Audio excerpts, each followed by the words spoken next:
karena tadi rencana pertanyaan saya sudah diwakili suami, jadi sudah tercover, alhamdulillah.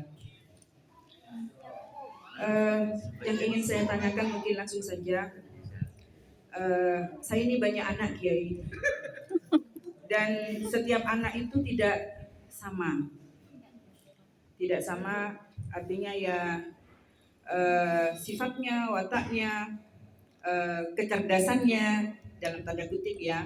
Walaupun saya meyakini bahwa setiap anak itu sudah punya kecerdasan dan keahlian atau skill masing-masing yang Allah anugerahkan. Saya juga punya beberapa murid yang kadang saya itu sebagai guru anggap terlalu banyak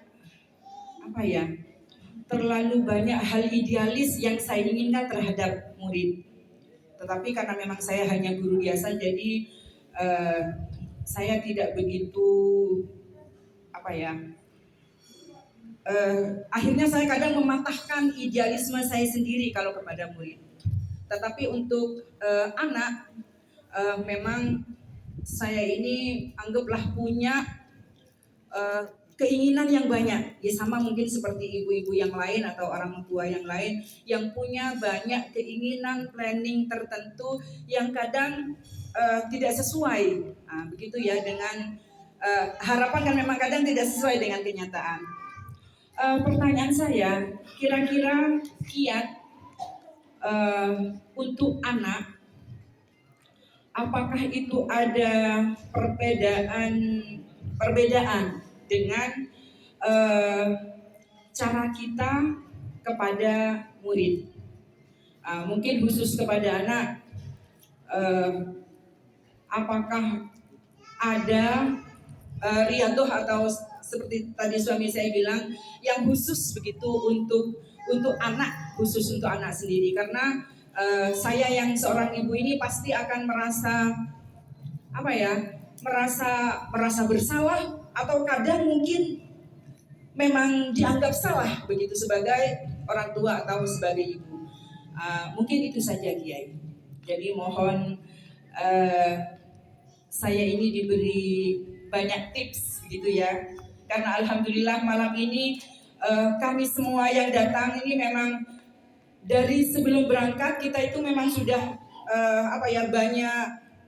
banyak cari tahu begitu ya, Darun Nun, dan itu bikin kami penasaran. Dan ketika sampai di sini begitu ya, rasanya penasaran kami itu terjawab. Oh, memang kiainya seistimewa ini begitu ya. Kenal dengan ibunya, masya Allah memang seistimewa ini begitu ya. Jadi alhamdulillah. Jadi walaupun saya terlambat tahu ada Darun Nun, seadanya saya mungkin tahu dari 5 atau 7 tahun yang lalu, mungkin anak-anak saya mungkin sudah saya titipkan di sini begitu ya, karena anak-anak saya memang 2 orang sudah baru lulus di Malang. Terima kasih sebelumnya. Assalamualaikum warahmatullahi wabarakatuh. Karena pertanyaan yang ditujukan kelewat karena yang pertama artinya sudah kalah 10 langkah, punya anak 4 panjenengan 8. Itu sudah tirakatnya sudah berbeda, sudah sangat jauh. Sebenarnya istri mau nambah, tapi dokter istri mau menambah anak maksudnya. Istri mau menambah anak, tapi kata dokter, Bu jangan bagi-bagi, artinya suruh bagi ke orang lain. Gimana mah? Ya kayaknya sudah cukup, sudah lumayan. Ternyata 4 dibandingkan saudara-saudara yang lain, artinya termasuk Paling banyak. Ternyata panjenengan jauh lebih banyak. 1 saya sudah kalah. Yang kedua, ajunan ampun sudah sampai, kemudian putra-putranya sudah kuliah dan yang lain-lain, sedangkan kami masih juga tahap masih aliyah. Tetapi untuk urusan anak, mulai dulu dengan istri, prestasi yang paling utama bukan ranking 1, ranking 2, kemudian dapat piala. Siapakah kita dan anak-anak kita ranking pertama yang benar-benar kita harapkan ketika mereka sudah bisa ngaji. Itu yang kita maka nggak ada alasan apapun anak untuk tidak bisa ngaji. Alhamdulillah keempat-empatnya juga Qurannya alhamdulillah. Kemudian yang kedua, jangan sampai prestasi yang berikutnya sholat menjadi hal yang paling utama.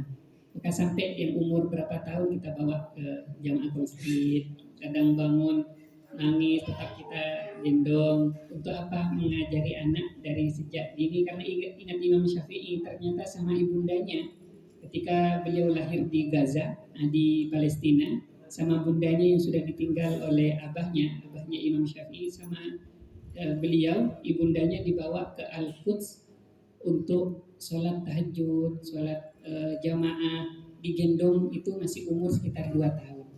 Sampai beliau gendong sampai ke Mekah dan digendong sendiri oleh ibundanya. Betapa pengorbanan ibundanya ini sangat luar biasa. Kita bilang ke istri, tirakatnya anak itu ternyata ada di istri. Tirakatnya anak ada di istri. Maka kadang istri meskipun kita pingin macam-macam, mau puasa, nggak pun puasa kita tahan. Meskipun kangen-kangen tak tahan. Karena istri lagi menguasain, bapak-bapak ya harus sabar. Kok kadang harus ini, harus itu. Kalau untuk urusan kebaikan, maka kita dua tidak boleh ditinggalkan memang sholat. Kalau sholatnya anak sudah bagus, maka yang lain katanya insya Allah sudah aman. Inna sholata tanha 'anil fahsya'i wal munkar. Yang lain kita tidak punya tirakat. Hanya tirakatnya sholat, sama tirakatnya adalah tidak memarahi anak kecuali persoalan kepada Allah. Entah ini, entah itu kita tidak marahi. Tapi kalau contoh anak jenis nomor 4 tahun, kalau lihat video sama TV, dia sudah tidak mau melihat kalau telanjang, nggak pakai kerudung, tuh haram. Kenapa? Karena kita ajari ini telanjang nak, nggak boleh dilihat. Dan kita pantau HP-nya, karena anak-anak sekarang itu macam-macam. Jangan lihat yang buka aurat, apalagi nggak pakai ini. Dan kita wajibkan sholat